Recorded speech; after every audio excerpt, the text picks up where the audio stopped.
Welcome to the show, Film Photography Podcast, Filmmaker Friday edition. And I'm here with Mr. Owen McCafferty. Hey, what's going on? Well, what's going on is today is the last word on Kodak Ektachrome 160 Type A or Type G. This is a type of Ektachrome that no longer is manufactured. Owen has been shooting movie film since he is 12 years old. Is that correct? Yeah, So 2002. Yeah. 10 plus years of movie film, as well as home processing his own movie film. So Owen has a lot of experience under his belt. Owen, please give us a brief introduction to Ektachrome 160. What is it? Ektachrome 160 was a color reversal film or color slide film that was produced by Kodak in the mid 1970s, I want to say. It was revolutionary when it came out because of its speed. It was 160 ASA. Kodak even launched an entirely new line of cameras called their XL cameras to accompany the film. And it was really popular. Consumers really liked it.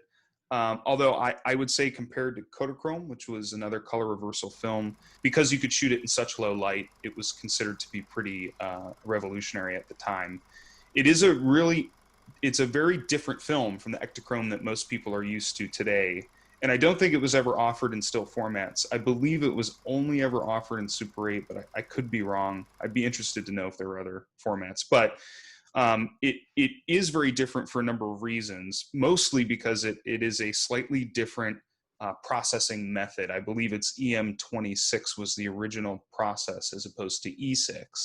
And a lot of the differences come with the fact that Ektachrome 160 has a remjet on it, and remjet is essentially a coating that the Kodak would put on the film. So the issue with Ektachrome today is that, Ektachrome 160, I should say, is that a lot of people, and I know, Mike, this happened to you, when you got yourself a roll of 160, which is no longer manufactured, there's new versions of Ektachrome today, you send it to the lab, and the lab is like, sorry, I can't process it. They just send it back.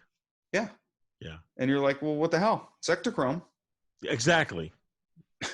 Especially the fact that there is a new Super 8 Ektachrome out. There's really no way of someone knowing, unless, of course, they read something online or watching this video. Right. And most labs know that when they get a roll of Ektachrome 160 that they can't process it because that remjet will ruin their E6 machine. But that's a major problem with it. So there's really not many people who process it. The FPP is one of very few. But that's kind of the big challenge with Ektachrome 160. Why should people not shoot it? So like any expired film, and Ektachrome is a little bit different. I know in another segment we talked about Kodachrome, which used to be a color film. Now it can only be processed as a black and white negative. Ektachrome 160, you can, if you're lucky, get a color image. But the issue is, number one, it has to be sent to a lab who can handle it. FPP is one of them. There are others out there because generally it has to be processed by hand, so it's going to be expensive. And like all expired films, the results, because if the film wasn't stored in a freezer all of its life, the results are not going to be very consistent.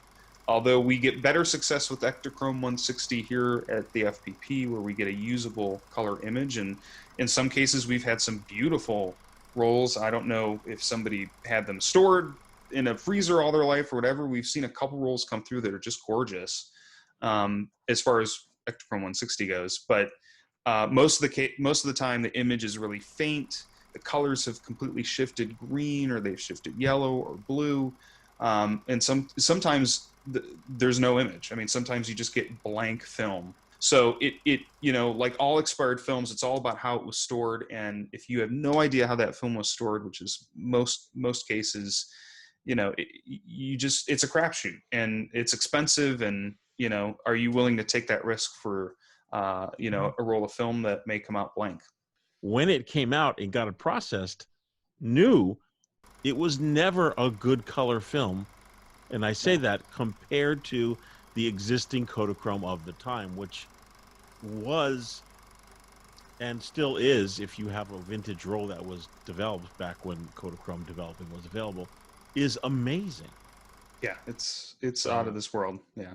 We're seeing a lot of Ektachrome 160 here at the FPP for developing. We're offering the last word on it.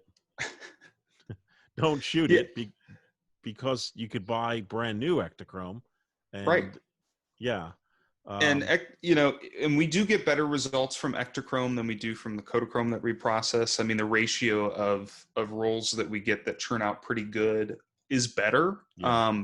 But ultimately, I mean, and it's one of our most expensive services. We're happy to offer it, but honestly, we still recommend you buy the Kodak stuff.